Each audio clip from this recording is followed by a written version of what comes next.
You know I didn't build this on my own two shoulders. It's Steve, it's people you can hear people talking. It's really all of us together that can make this happen, and I'm so grateful. And today, Ariana, hello. I have wanted this meeting for so long. I get to see her on my teleprompter, but thank you, thank you, thank you for joining us today. Thank you, Sandy. I'm just so excited to be with you. It's going to be fun. Let's have a really fun conversation. One of the things that I love about Ariana is one of her favorite words is thrive. Thrive. In fact, the title of her book is Thrive, and she started Thrive Global. And I told her, I said, Ariana, we use the term thrive in almost every way we define brain health. We say that brain health is optimizing your brain skills to thrive in your context. I wanted to first ask you, Ariana, how do you define thrive? How do you even define it? Well, first of all, Sandy, congratulations on your 25th anniversary and on everything you have built. Thrive goes back for me to ancient Greeks defining what a good life is. And what happened in modern life is that we have tended to identify a good life with a successful life. And we've tended to reduce success down to two metrics, money and power/status.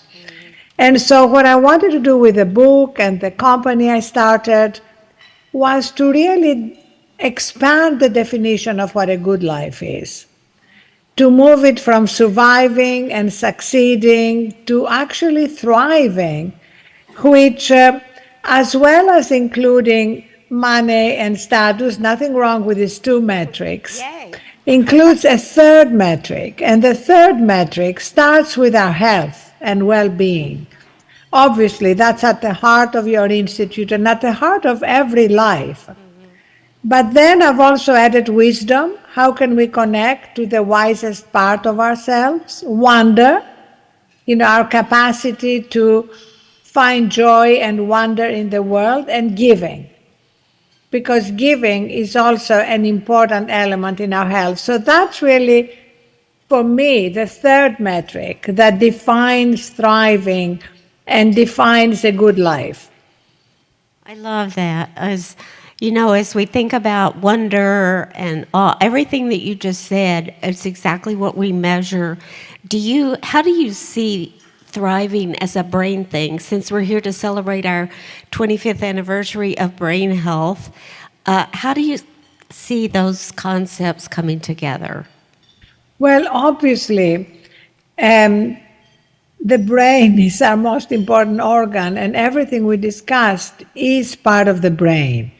And we see how interconnected we are. We can't separate the brain from the body.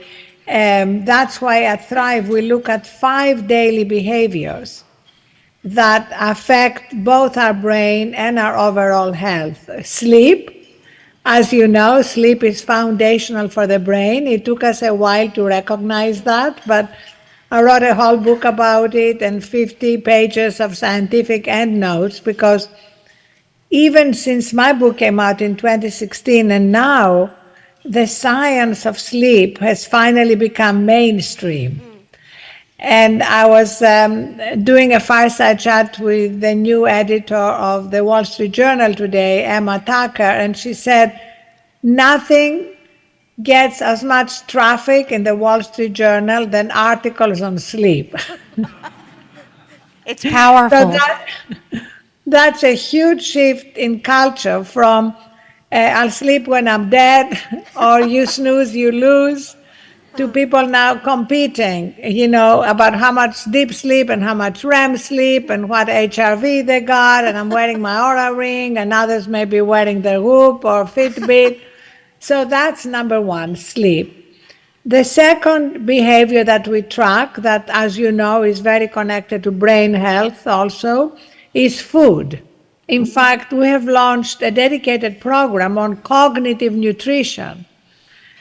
together with Accenture, because we have so much data now that when people are eating hyper-processed foods, too much sugar, it affects their brain. It affects their brain fog, as we call it, and their ability to be really present and focused. The third behavior is movement, exercise. We don't even call it exercise because it's just the opposite of leading a completely sedentary existence. How can we move in between meetings? How can we integrate walking or biking or whatever works for us into our daily lives?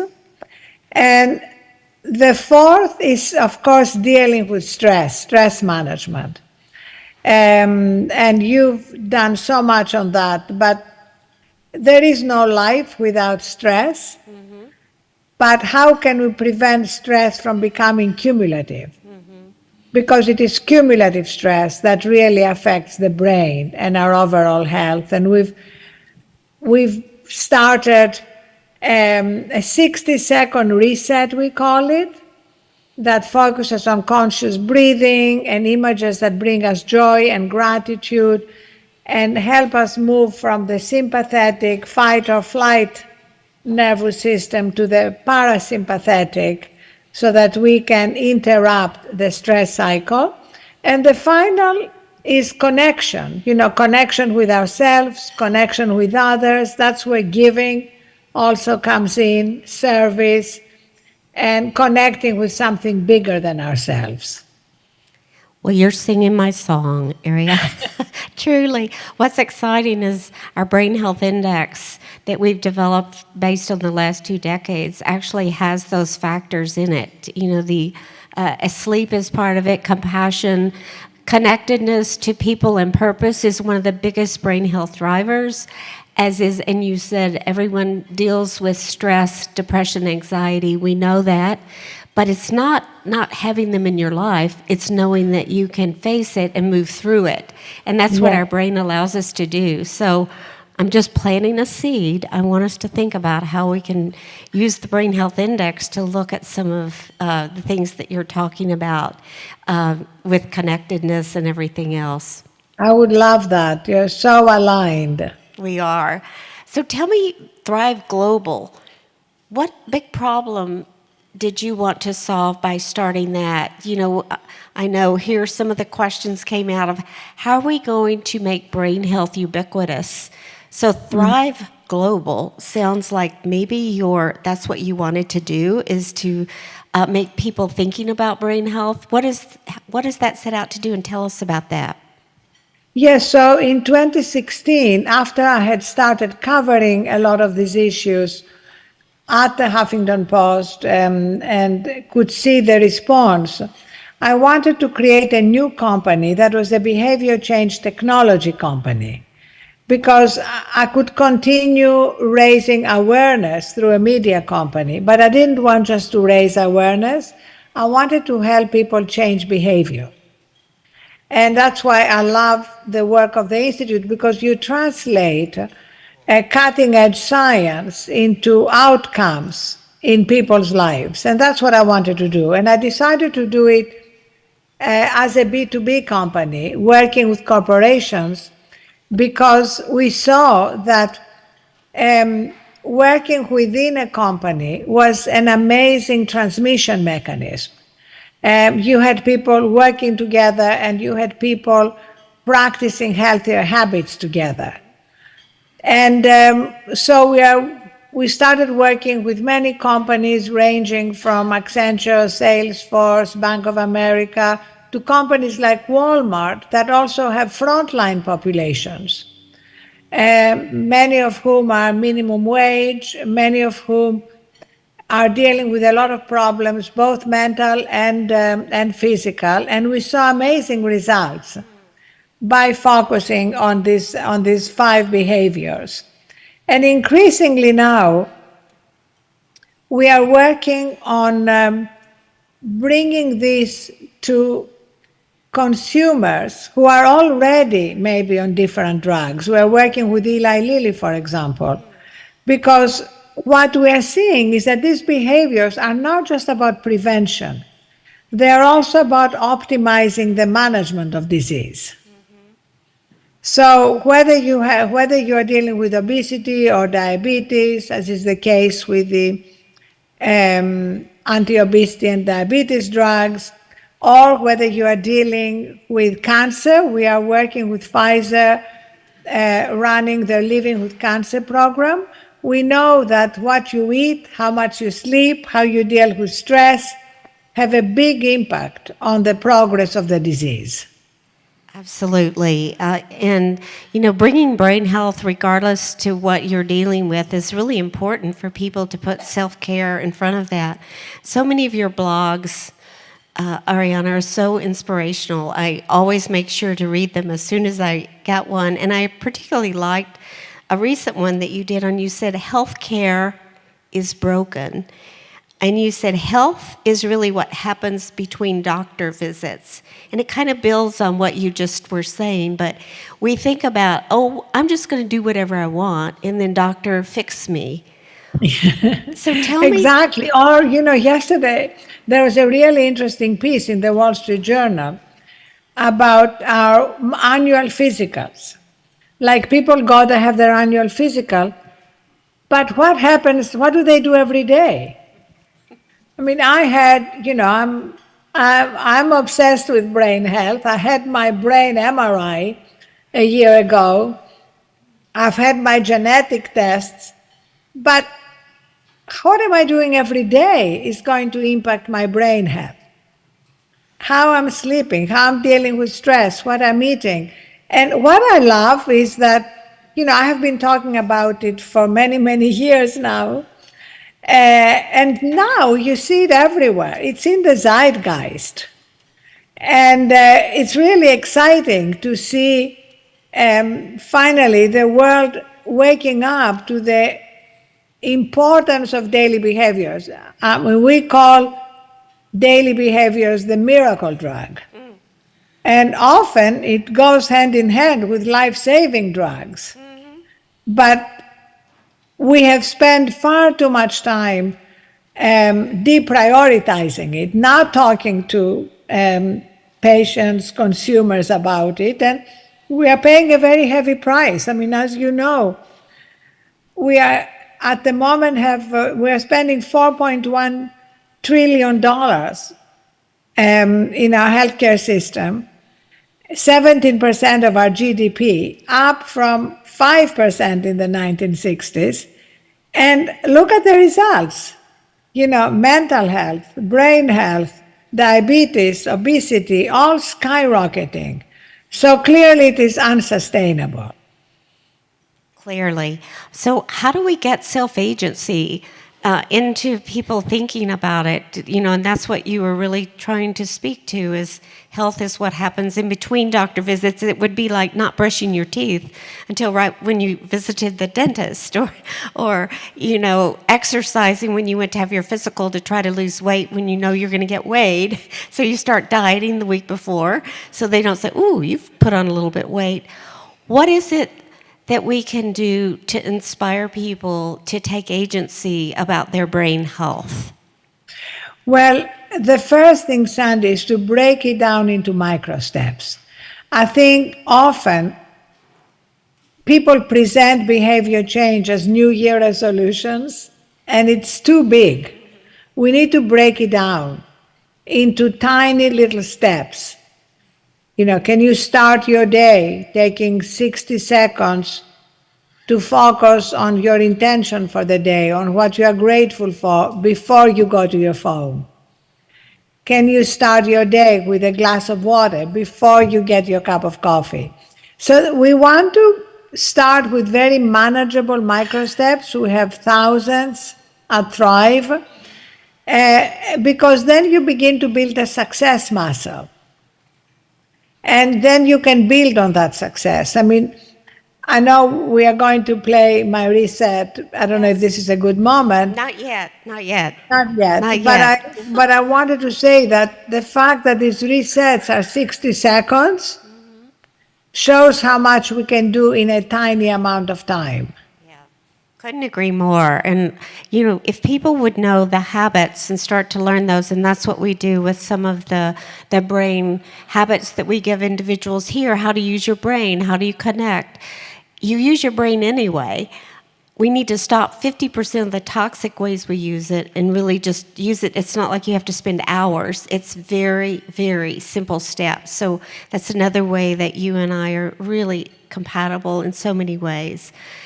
So now I want to go to stress, and then we'll, after this, as we talk about this, you said we're living in an era where most people are showing extraordinary levels of stress, anxiety, overwhelmed, overcommitted, nonstop working, overconnected on social media, underconnecting to ourselves. And Susan Blake, in a recent Newsweek article, said Americans are becoming less and less satisfied with their lives. I want you to challenge us to redefine success.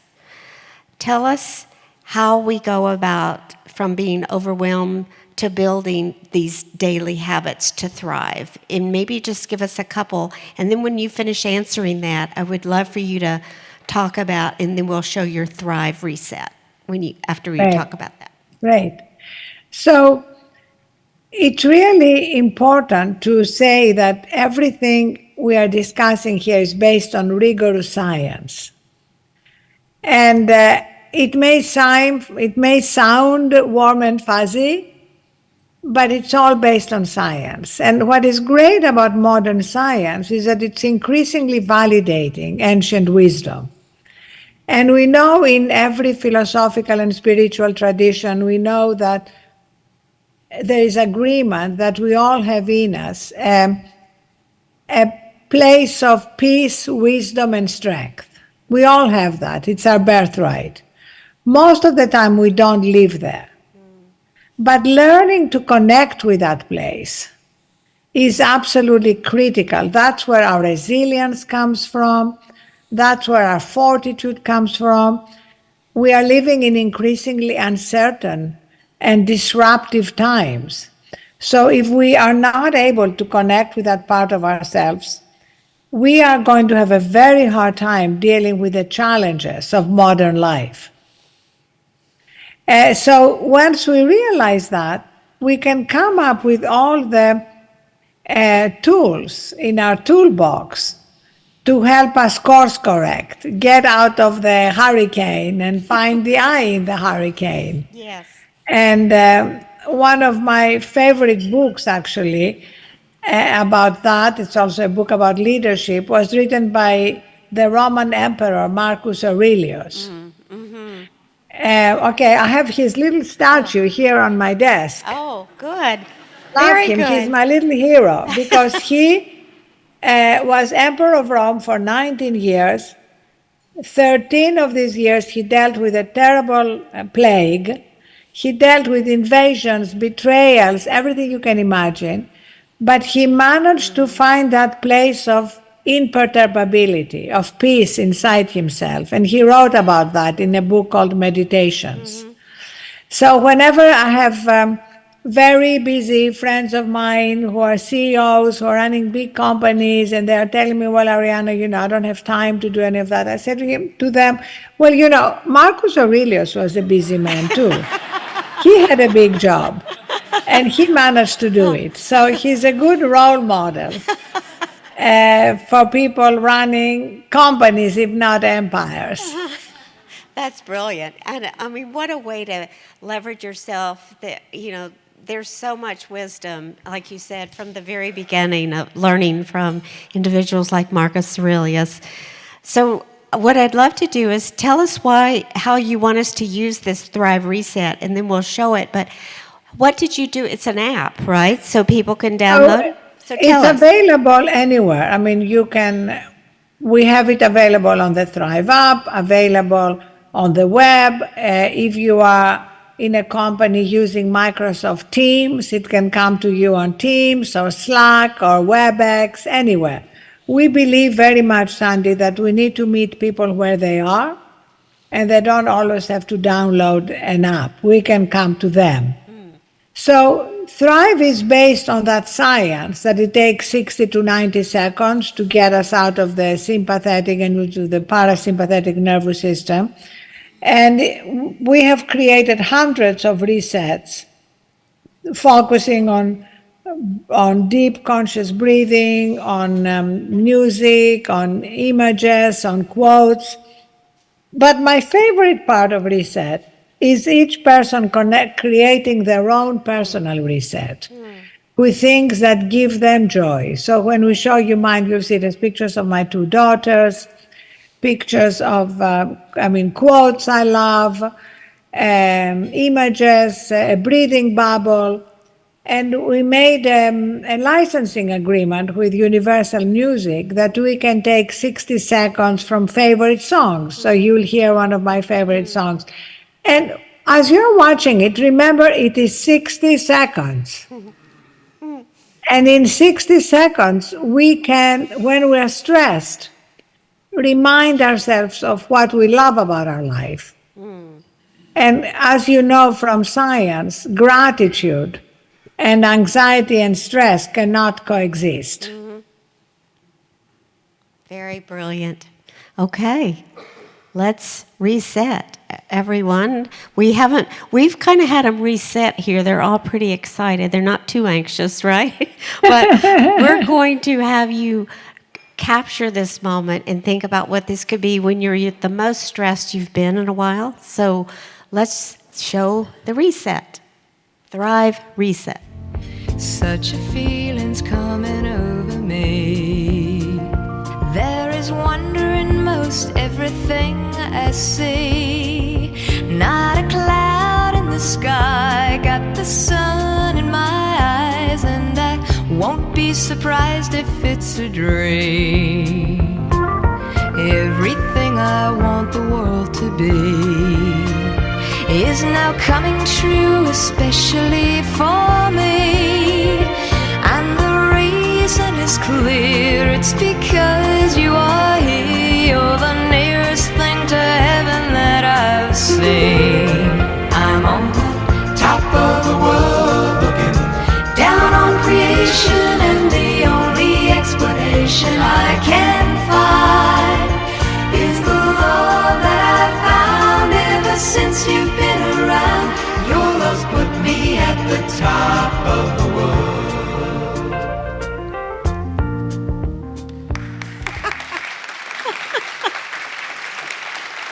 So you see, I couldn't see it, but I hope you could. We could, and everyone was really very relaxed. They were breathing, and they were a little bouncing to the beautiful music. It just makes your heart start singing when you hear it as well. And the pictures of joy. In an office situation, say, we also played when we have team meetings and not everybody's together, we spin a wheel and one of us plays the reset. And it also gives you a glimpse into somebody's life behind what you already see. Very cool. Oh, I really like that. Let's do it. Let's challenge that up. That's brilliant. Thank you for resetting us on this exciting journey. Now I'd like to ask you, what progress have you observed in organizations that you've been working with to redesign how they reposition success? If they're not going to redesign it by how high the ladder can I climb, how much money can I make, what do you see happening?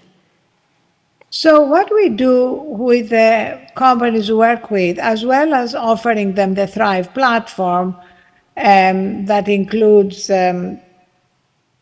everything across micro steps, across these 5 behaviors, plus resets, plus lots of learning modules. We do a lot of webinars and leadership journeys so that people could achieve a kind of mindset shift. Because a lot of us have been brought up with a lot of false assumptions. like the assumption that life is all about climbing the ladder as fast as you can, that in order to succeed, you have to be always on. That is actually one of the biggest illusions. And I tried to understand how did we come to believe something so unscientific, and it goes back to the first industrial revolution when we started revering machines. And the goal with machines is to minimize downtime. But for the human operating system, downtime is a feature, not a bug. So helping people shift their mindsets. And we also often talk about examples of great athletes. You know, great athletes, you see that recovery is part of peak performance. And they talk about it to Kevin Durant, LeBron James, Tom Brady. They've all talked about how they prioritize their sleep, what they eat, their stress levels in order to be able to function at their best. Well, it's the same for corporate athletes. So we bring all that into the workplace, and then we want to encourage leaders and managers to role model this behavior so that we can have a culture shift across the whole organization. Yes, absolutely. One of the things that, along with what you're saying, we teach with the Brain Healthy Workplaces is we call it 5 by 5. We want everyone to take at least 5 minutes, so we stretch ours to 5 minutes, 5 times a day to completely reset. And it doesn't mean when you have a brain break that you go call somebody or you read your email.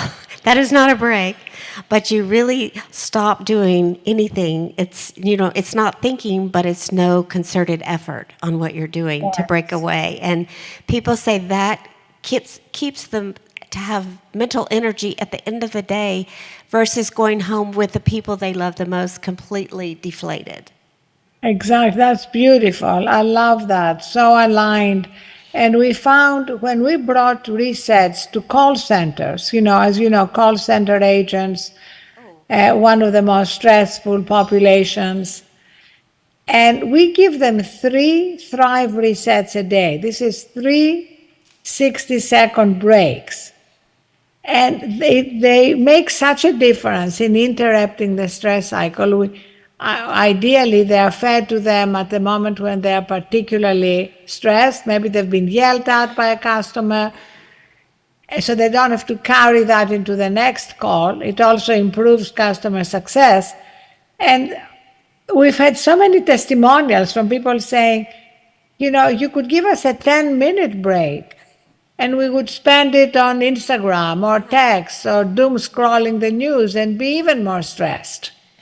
So the fact that this is targeted with something that resonates is what makes the difference. Yeah, you're right, because if they get too much time, then it's back to work or doing something that keeps them on their technology.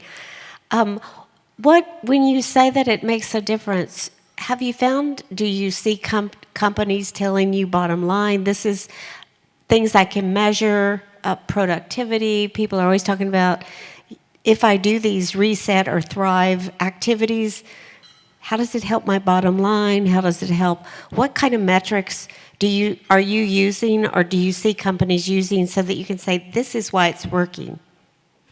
Oh, absolutely. We are very metrics driven because otherwise it's impossible to change cultures.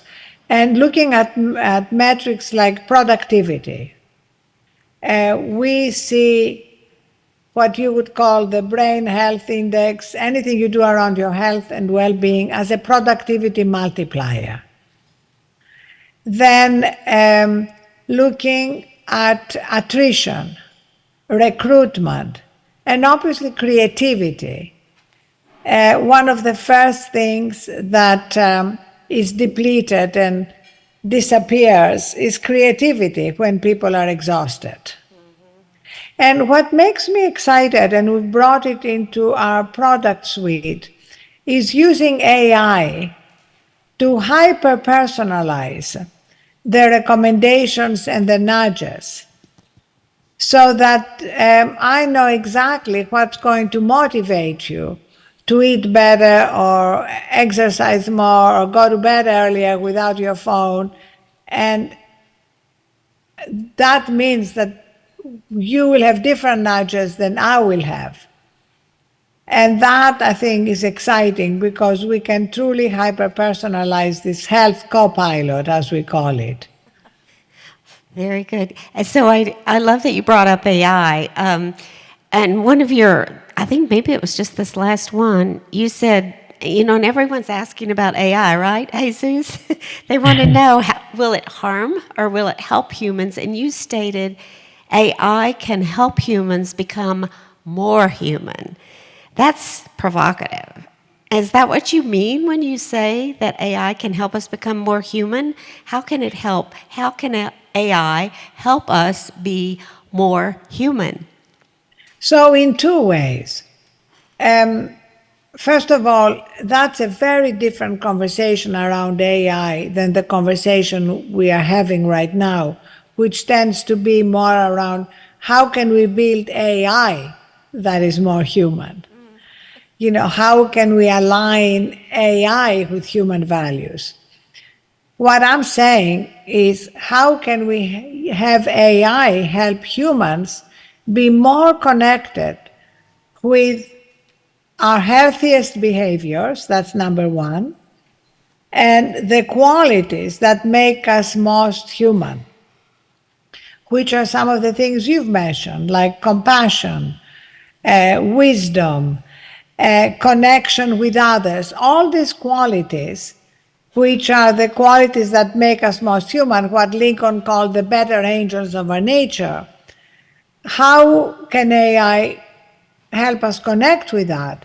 And it can help us connect with that by collecting all the data around each individual, both about their preferences, biometrics, labs, everything on the health side, and on the universal, connecting us with our center of peace, strength, and wisdom side, connecting us with a piece of poetry or a sacred text or scene from nature that help us go beyond our material problems and challenges.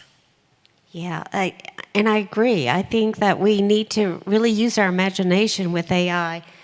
We take a similar stance, is we've got to embrace it because it can help us to do so much more with human than we could if we didn't take advantage of it. I'm going to open it up to questions because I see everyone just wanting to be me right now. We're so excited. Ariana, I have to tell you, when I first started to plan the summit, I don't know, Ruth, Laura, how long ago it was, but they said, what would be your dream? And I said, to have Ariana Huffington.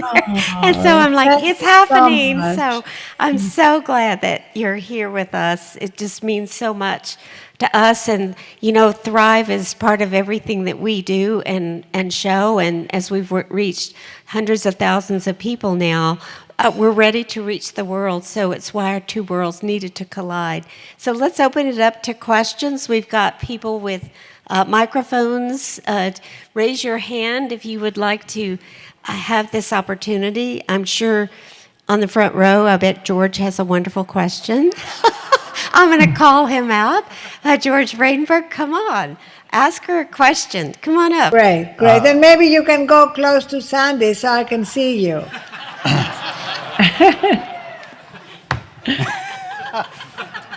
Hey, that's perfect. Oh, wait a minute. George Vredenberg, I chair the Davos Alzheimer's Collaborative. So I'm a great admirer of Sandy. I've known her for 15 years when she was working with PTSD and the troops. But I'm trying to do this at a global level. And so all of the issues that you raise and all of the really inspiring, both practical and inspirational ideas are terrific. But most of the people around the world, since we in the first world only represent a tiny percentage of the world's population, are experiencing levels of stress experiencing levels of disease, experiencing level of spiritual abandonment. That I'm curious as to whether what you're doing, you think, is exportable. Exportable sounds like it comes from a place. It doesn't come from a place. But whether or not this is a practical, implementable approach around the world. Well, first of all, that is such an important question. Thank you so much for raising it.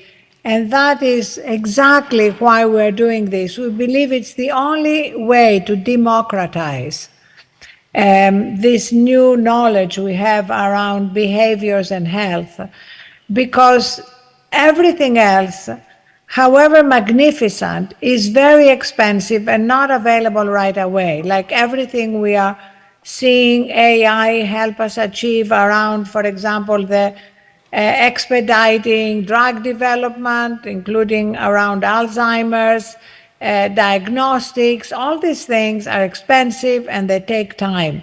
But helping people improve their daily behaviors is available to us right now, and there is a great urgency about that all around the world, because we are seeing that because of the way people are eating, and that's partly because of the fast foods we have exported everywhere, diabetes is skyrocketing. In America alone, there is one stat that I can't get out of my mind, which is last year we had 150,000 leg amputations because of people with diabetes. And the New York Times had an article about the amputation capital of the world, or at least of the United States, I don't know about the world, is in San Antonio because of the way people eat. And these are men in their 30s and 40s having legs amputated, having to wear prosthetics. And that affects also the whole question of health equity that you are alluding to. So if we can help people with these micro steps around the things that impact, let's focus on Alzheimer's. We know the impact of sleep deprivation on Alzheimer's. We know specifically about amyloid protein and how there have been many attempts, as you know, to create drugs that duplicate the amyloid protein brains lose. But sleep gives us the amyloid protein that we need. So I'm not saying behavior change is easy, but we have a lot of behavioral economists whom we have worked with who have identified the ways to change behaviors through these micro steps, through storytelling, through community and connection, and it can apply anywhere in the world. It's not specific to America or Western nations or sophisticated communities. Yes, I think the micro steps people don't realize. One of the studies we did in sleep, this reinforces what you said was a small pilot, but it looked at people with mild stage Alzheimer's, people with mild cognitive impairment, and people that were healthy controls. And it was a sleep study where we measured brain energy metabolism. And when the individuals with mild cognitive impairment through a dental device got better sleep, their memory went to the level of normals, and their brain energy metabolism went to the normal range. So I think as we do these preventive methods of small steps, it could be transformative as we measure it. So Yeah. the cumulative effect of doing things is really transformative that can go to any culture. And I think even just giving pillows, they're showing to individuals that don't have beds or mattresses can make a big difference with sleep. So it's a big priority of what we're doing. I know Jeff Zohar, I don't know if you're still here, but we're doing a study with Community Health. Jeff, are you here still? Or did you have... Jeff, yeah, I know you must have a question. I mean, we know how important sleep is to people getting good health. Do you want to ask a question? Dr. Jeff Zohar. I'd love to hear what you are doing in the community health. I will step up here as well. Thank you for the opportunity to speak. one of my non-gifts. I'm an internist here in Dallas, and I work with the hospital system, and we care for underfunded patients or low-income, uninsured patients here in Dallas. And I've been listening, and I think wanting to know how can we translate this from those that have and elite populations and those that have access to this. How do we take this to our communities of need? We've talked about food, we've talked about sleep, we've talked about stress. These are the things that I talk about every day with patients in communities where we have food deserts and stress is prevalent because of how they have to work and otherwise, and survive. And how are they meeting the basic needs of the day, much less trying to thrive. So I think that this is so relevant and it translates across all people. I'm really curious on how we can share this. And kind of the idea that we was hearing earlier about how do we export this? How does this go to other countries? But how do we take it in our country to all populations so that we can all thrive together? So, Jeff, we would love to walk you through what we are doing and the results we are having with populations like the ones you are describing. And I think at the heart of it, as well as sleep, is people eating differently. And again, starting small. We've even gotten some famous chefs like Ina Garten to produce recipes that are not expensive, that have very few ingredients, but are healthy.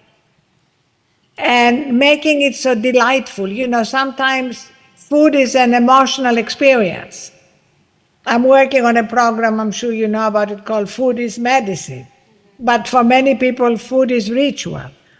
So you can't just give them a prescription and eat the right way. So by bringing in storytelling and delight and proving that you can actually cook, even in food deserts, working with Instacart, that's part of Food is Medicine. Instacart can deliver food now in 99% of food deserts. So we can, a combination of technology and storytelling and examples of what others are doing. Let me give you just one more example, and then I'd love to know what you think. At Walmart, for example, we also use financial rewards to encourage people to practice these micro steps. And the woman who won, one of the women who won last year, she has a very hard job. Her job is to stock shelves in a Walmart store from 8 p.m. to 8 a.m. As an internist, you know, that wreaks havoc with your circadian rhythm. She lost 34 pounds, and she did it by no longer eating in fast food restaurants. And she proudly wrote a piece saying that if you come to my kitchen now, instead of seeing chips and cookies, you see almonds and tangerines. And it's changed the way her children are eating. So we're also interrupting the generational cost of obesity and diabetes. I'll make one more statement of something I'm grateful for, because I know that we talked about gratitude and the role that it has. I'm grateful that we're taking what we've learned, taking the knowledge and what we've studied and technology as well, and we're using it in places where we need it. We've talked about storytelling. One thing that we've learned in our communities of need is that we need people to help us to bring this information and to tell these stories, including recipes that are relevant, culturally relevant. And we've found that community health workers are really effective at doing that. And I think that's one of the ways that we're going to take this forward is sharing this in a community way with people that are from the community. So thank you all for these discussions. This has been so great. And thank you for what you're doing, because as you know, there are many internists who don't talk about these behaviors. And of course, you're all overworked, so the fact that you are taking the time to share this knowledge is so important. He's an amazing doctor. We're lucky to have him here. Partner. So we're partnering with him and helping the community and the navigators. Skip. I love people coming up here with me. This is kind of fun. Skip. Hi, good to see you. My question has to do with, am I looking over here? Oh, Yeah, perfect. I can see you. hi. My question has to do with the impact of media on societal mental health. And over history, it's always been the bad guy, whether it was comic books in the 50s, television, the impact of that, video games. Now, the latest bad guy is social media.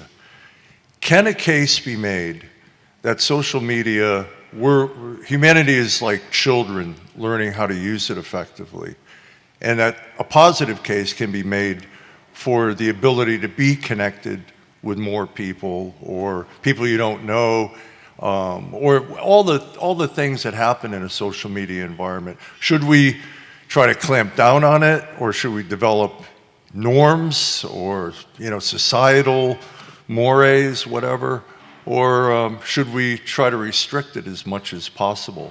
Is that what's going to improve mental health globally?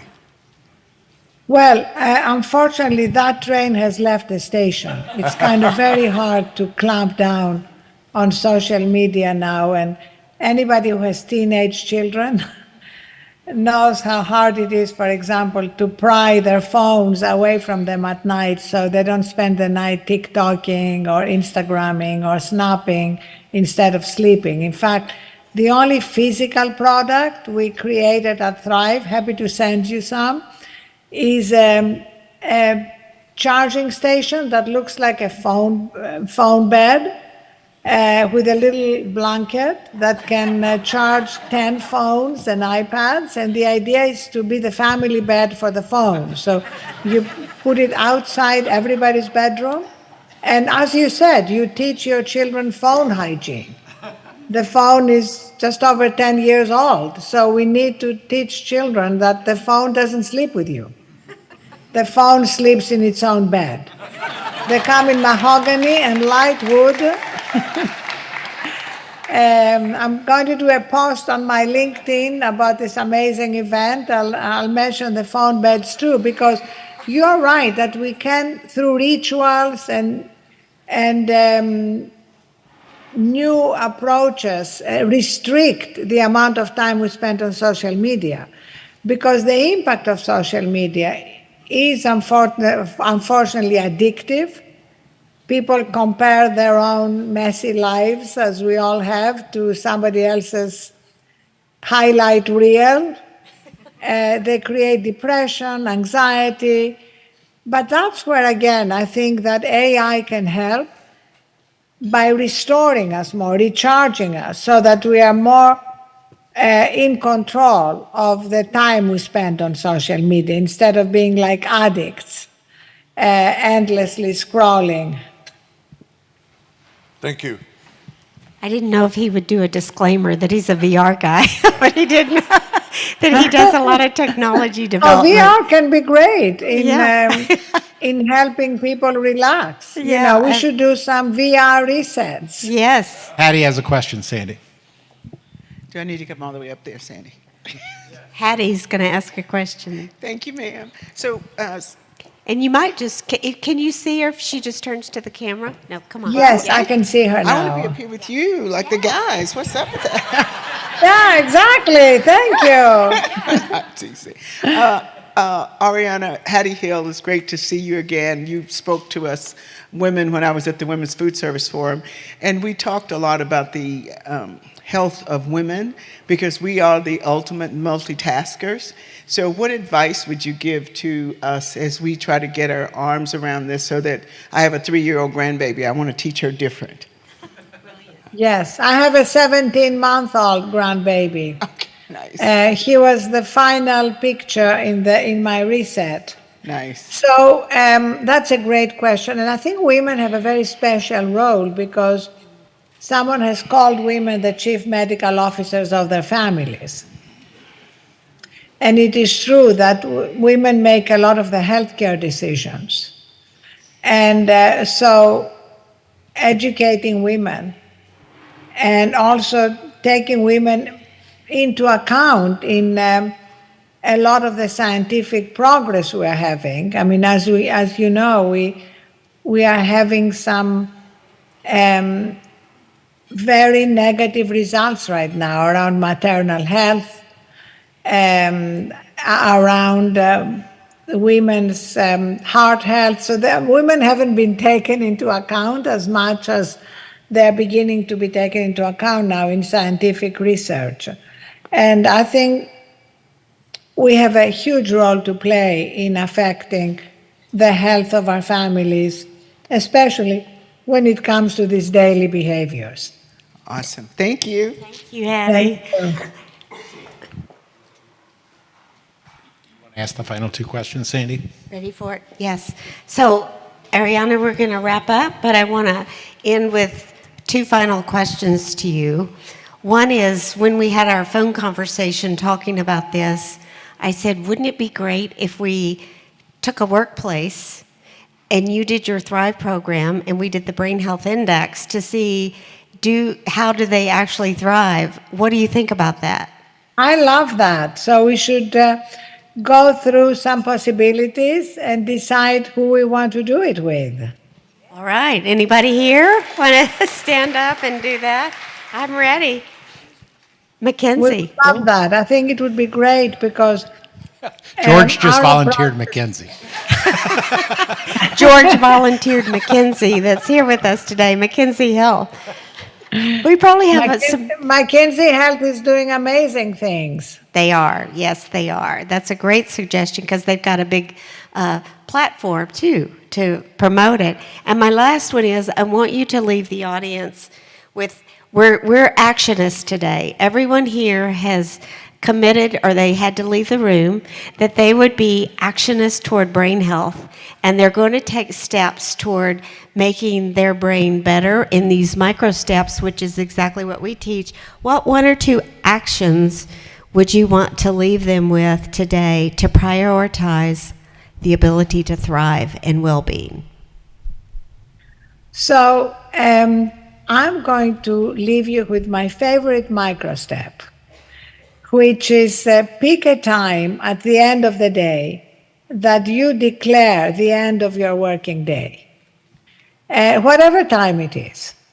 And you mark that moment by taking your phone and charging it outside your bedroom. So the reason I say pick a time and declare the end of your working day, because the truth is that there is no end to our working day anymore. And I'm sure there is nobody here who can say, even at midnight, I've done everything I could have done today, I wrapped everything up, there's nothing more I can do. So we need to separate ourselves from our projects and our problems in order to be able to surrender to sleep, because our lives are about control and sleep is about surrender. And the reason people have a lot of trouble either falling asleep or waking up in the middle of the night and not being able to go back to sleep is because they haven't given themselves time to slow down the brain. So the body is exhausted, but the brain is still going at 1,000 miles an hour. And the small micro steps we recommend, as well as separating yourself from your phone, and I love to read physical books in bed, no screens, or having a hot bath or shower to begin to get the brain activity calm down. I think these are small micro steps that are essential in allowing us to really restore and recharge ourselves so that in the morning we can tackle our lives and our projects, not just with a lot of energy and creativity, but with joy and gratitude for the opportunity we all have to make a difference in the world. And thank you so much, Sandy and everyone at the Institute, for the pioneering work you're doing. I look forward to working together. Thank you. Same here. Thank you so much, Ariana. Thank you. Thank you. We'll be in touch. Thank you so much. What a tremendous interview. Can't wait to see you again. And I think everyone here is going to pledge to do that. Find your space when the end of your day, work day, try it 3 days in a row and see if it becomes sticky. We take the challenge.